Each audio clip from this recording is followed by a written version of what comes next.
If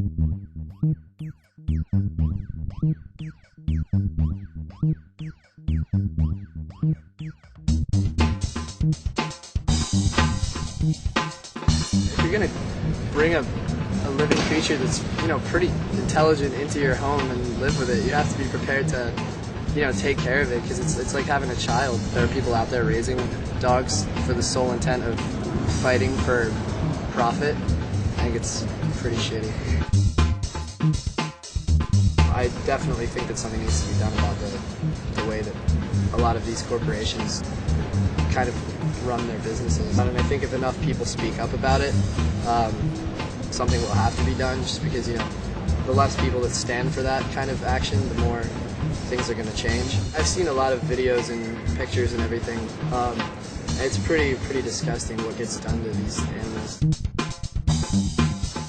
I think fur clothing in general these days is kind of ridiculous, seeing that we can make,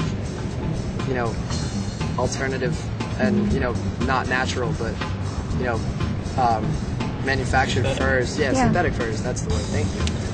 We can make synthetic furs and they're pretty much just as convincing as any animal's fur could be. Knowing that your jacket is made out of, the same animal that, is sitting on your couch right next to you, I think that would definitely put some people off.